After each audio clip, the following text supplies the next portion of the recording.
Hello, boys and girls.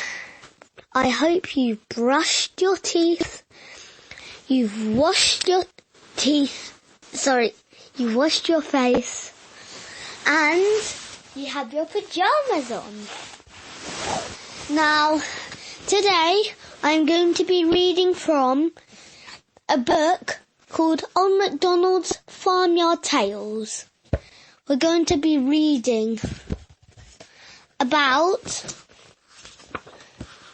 some nice horses.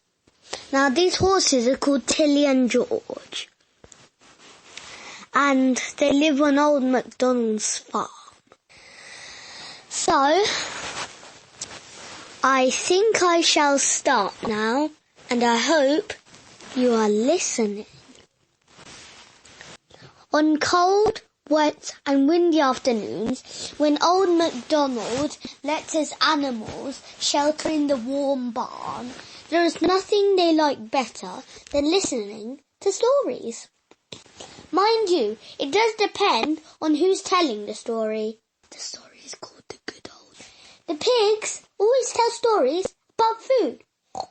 The hen stories usually concern the ducks. Bark, bark, bark, bark, bark. And the cows are terrible gossips. They repeat things they have half heard over the hedge. Moo, moo.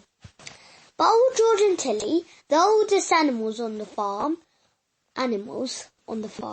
always talk about days gone by and how much better it was then.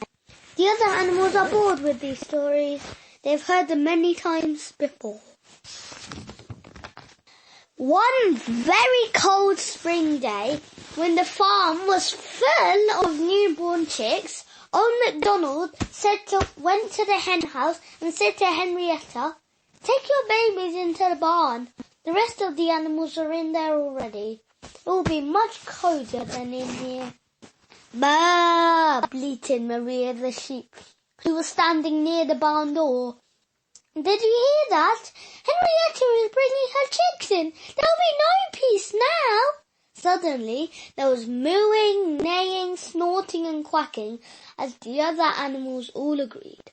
Those tiny chicks were the most troublesome little creatures on the farm.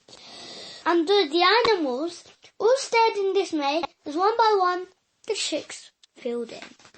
That afternoon, it was Percy the pig's turn to tell a story. Once upon a time, he began, there lived a pig who was very hungry.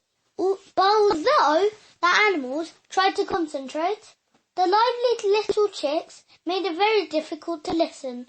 They pecked at head of the cow's nose until she sneezed. They scratched at Brewster sheepdog's tail until he was forced to bark quite sharply at them.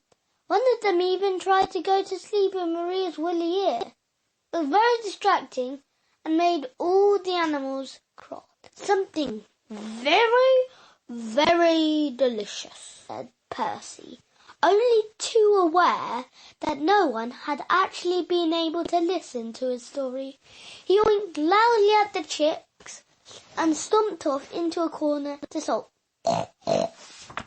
Next, it was old George the horse's turn. All the animals, except Tilly, groaned. Of course, they did it very quietly so that they wouldn't upset old George. But a boring story and a barn full of troublesome chicks was a recipe for a dreadfully dull afternoon. However, as old George droned on and on and on, an amazing thing happened. Each and every chirping chick began to fall asleep in the warmth of Henrietta's feathers. "And that reminds me of another story," said old George. "But I don't expect you want to hear that today." "Oh, yes we do," chorused the other animals. "We love your stories, George." And they meant every word of it. Boys and girls, that is the end of the story. I hope you liked it. and dream of horses and chicks. Naughty chicks. Well, thank you for listening, boys and girls. I hope you have a good sleep. So, I guess it's good night for now. Bye!